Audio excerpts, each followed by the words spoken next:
A very good afternoon to you and welcome to Opinion 2017.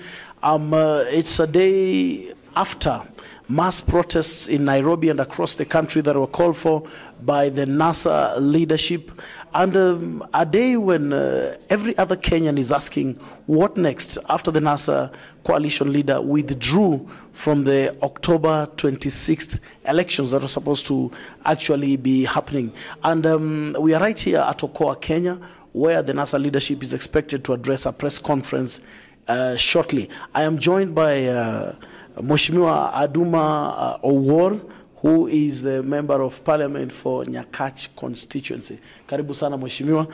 And of course, Honorable Professor Jacqueline Oduol, who's a nominated member of parliament by the ODM party. Karibu sana Mheshimiwa. Mheshimiwa Aduma, on this day, the acting cabinet secretary for Interior, Fred Matiang'i, has also issued a stern warning to NASA and actually banned demonstrations within the CBD. I know the press conference is going to address that, but you, as a lawyer, what is your take on that? As a lawyer, I would say that that is a lame duck move of somebody who is desperate out of a situation which they cannot control. No. Yeah, because that goes against the very code of the Constitution of Kenya. He has no authority to do it as a minister because that would infringe on the right of freedom of association and movement which is enshrined in our Constitution. So I think Matiang'i should consult with the government lawyers who will advise him as appropriate. Wow, he should consult the government lawyers to advise him as appropriate. Mheshimiwa, earlier on when we were just chatting, you were saying Mheshimiwa Aduma will address the letter of the law. You will address the spirit of the law, which is the politics around it. Now, even as you touch on that Matiang'i issue, everywhere there appears to be several interpretations of the law: fresh election, rerun, Akuro or court. Where are we?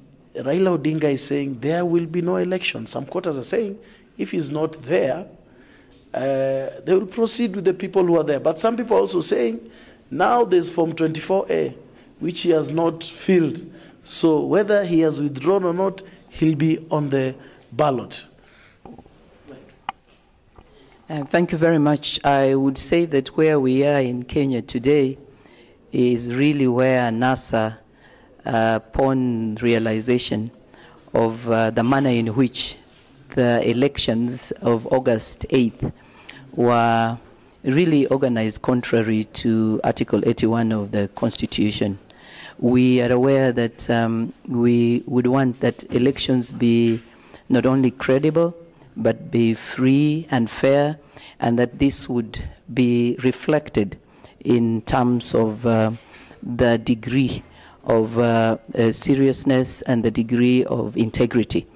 The Supreme Court ruling indicated that there were systematic irregularities and illegalities. So where we are in Kenya today is really a choice between those who would like to find a way to cover up and to proceed and truly, in all honesty, do what would be worse than August 8th. Because in August 8th, the challenges were really just within the manner in which the personnel or the leadership of the IEBC did not take specific measures to ensure that the officers, returning officers or presiding officers did the right thing, and the manner in which they also allowed interference with the primary modes of transmission. But we now have a situation where the very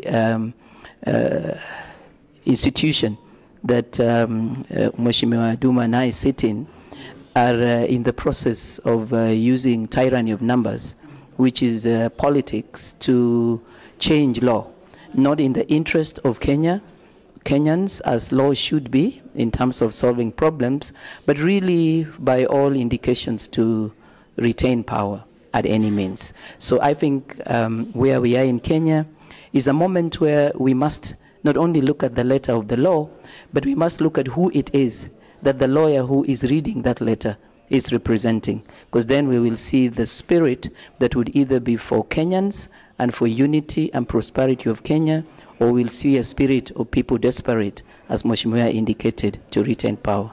Okay. Mheshimiwa Duma, let's get to the letter of the law.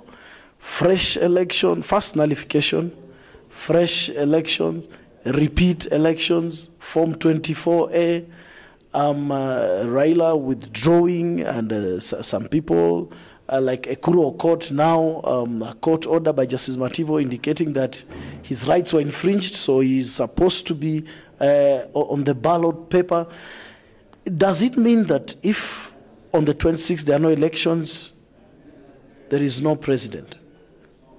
And some people indicated yesterday that, I mean, some people could swear in Uhuru Kenyatta, and some people said if Uhuru is sworn in, then they will swear in Raila. I mean, where are we in terms of the law itself?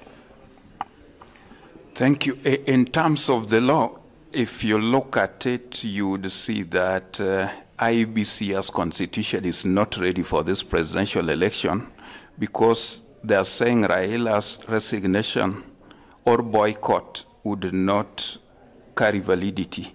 But if you look at it, IBC itself has not called the candidates who are going for this presidential rerun to fill in the appropriate papers in Form 12 as required by the regulations. So I think IBC is not ready for this election. And what would in essence happen is that we are going to get into a constitutional crisis, which would now require political solution. I also want to make it very clear to the doubting Thomases that law, as a lawyer, I know that law is a fine product of politics, and law expresses the will and the desires and the aspirations of the people. Any law which is not pegged on that is null and void and cannot be respected by the people. So whatever attempt the government is trying to do through parliament will not see the light of the day. Whether they pass those laws, even if they want to make Uhuru a life president, they can do that, but it will not see the light of the day. So I want to tell them that they need to sit down, they need to be ready for dialogue, and so that we can move this country together. Professor, this seems to be like a never-ending soap opera. When we were going for elections on the 8th of August, I mean, nobody imagined that at this point in time, we could be talking about probably another 90 days before another election is done. From a political perspective, perhaps you've participated in the demonstrations. Do you think there is good faith on the part of the acting Interior Minister in the action he has taken, and also how particular persons or parts of the country has been labeled as looters? We also have another class of persons known as business community. Thank you very much. I think we really do know that at the end of the day, we want to go by the Constitution, and Article 37 of the Constitution does allow every Kenyan the right to picket. As a matter of fact, what is expected of the Interior Cabinet Secretary is to see to it that those who have decided to exercise this right are given the necessary protection, and that where should somebody who is not even the one coming to picket should want to take advantage, it is his duty and the duty of all those who are in the security forces to guard against this.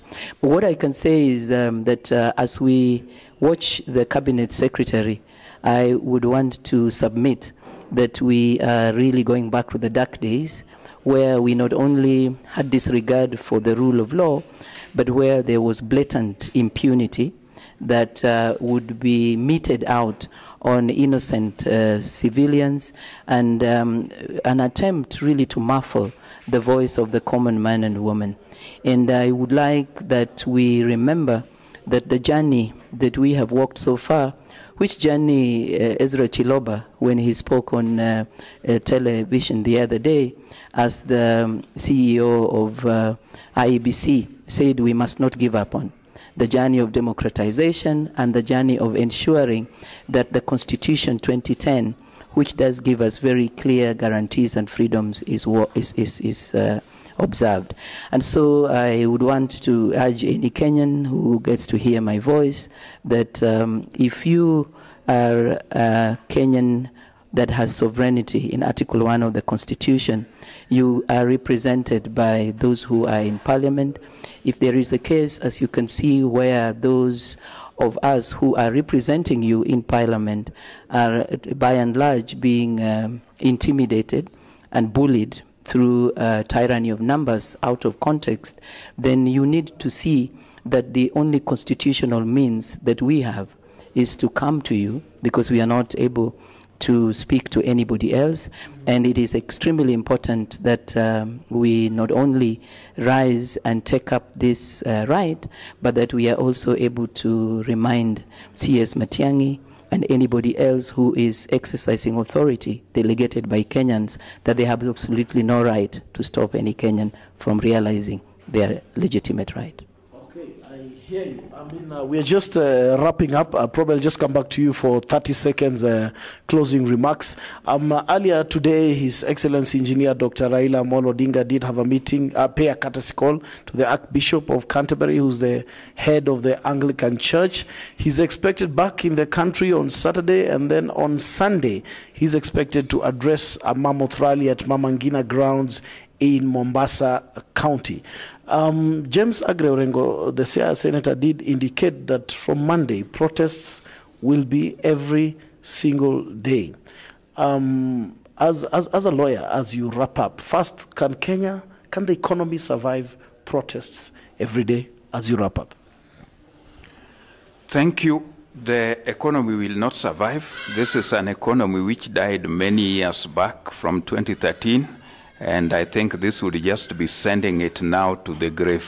It will not survive. So that is why I think I would agree with what the Senator for Siaya said, that we know that the economy will not survive. And these guys must be ready to talk. Well, I mean, I don't know, Mheshimiwa, at what point will perhaps somebody like Chiloba, what will it take for Chiloba to see the light? If you're saying the economy will not survive, do we have to go down as a country for Chiloba to say, look, I did a bad job and I'm out of here, as you wrap up?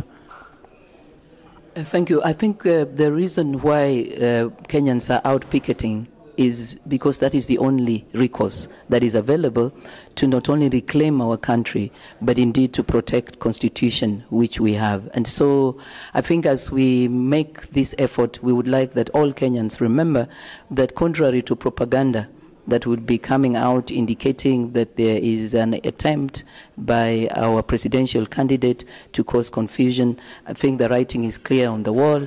We have time and again not only provided what it is we want to talk about, but we have also been ready to show up at IEBC for discussion. Very well, there you go.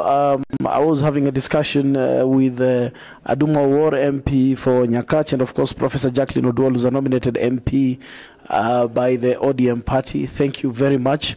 We are coming to you live from Okoa, Kenya. Senator James Agre Orengo, amongst other NASA leaders, have already arrived here, and they will be addressing a press conference shortly. Stay with us.